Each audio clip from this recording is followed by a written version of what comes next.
Turup geple Emirhan Şimsanlar.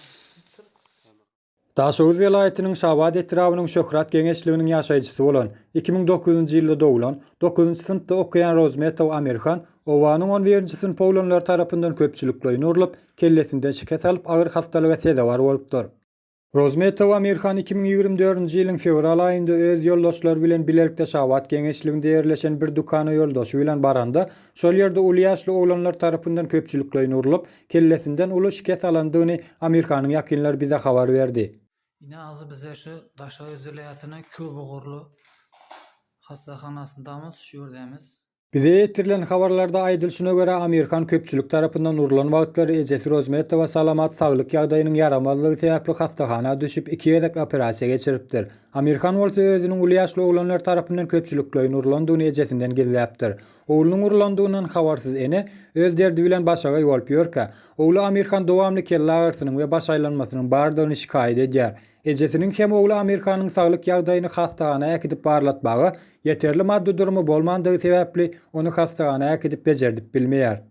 Amirhana urulan urgular wagtyň geçmegi bilen kelle agyry, baş aýlanma ýaly sebäplere getirip, soňundan bolsa maý aýynyň 25-sine garawşy agyr ýaly kesellere uçurap, duran ýerinde ýykylyp huşyny ýitiripdir. Şondan soň Amirhany Daşoğuz şäherindäki köp urly hastahanaya ekidipdirler we 15 günläp özüne gelmän hastahanada ýatypdyr. Şunluk bilen Amirhany hastahananyň ähli barlaglaryndan geçirýärler we netijede doktor Azimbay Atakanoviç Amirhanyň beýnisiniň arka tarapyna gan ýüşendigini aýdýar.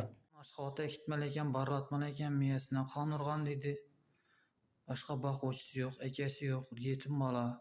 Amirhanyň hastahanada agyr ýagdaýda ýatandygyny eşiten ýoldaşy onuň ýanyna baryp fevral aýynda Amirhan ikisiniň uly ýaşly oglanlar tarapyndan urulandygyny, esasan hem Amirhan köp urulyp onuň kellesine agyr depkilerini depilendigini, ejesi Rozmetowa salamaty bolup geçen ýagdaýlaryň ählisini gürrüň berýär.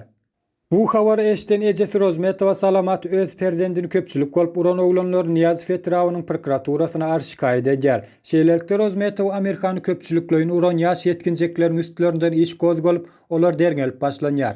Netijede Şabat etrawynyň baş prokuraturasynda işleýän we bu işi alyp barýan Begli Hudaýbergenow diýilen sülçi bu oglanlar köpçülük bolup Amirhany urandyklaryny boýuna almaýarlar diýip karşı tarapdan yeterli parasyny alandan soň Rozmetowa salamaty ýalan sözler bilen inandyrmaga synaşypdyr.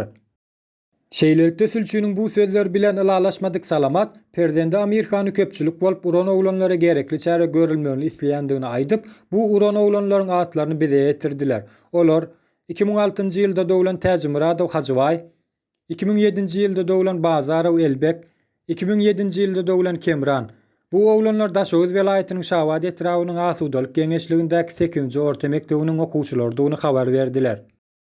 Balam canını saklap kalsın için kömek etinler. Biz evden kaçmasa Hudaýdan kaçtay Hudaýym. Sizlerden hayır. Şu balam ýaşy bolup geçsine kömek etinler.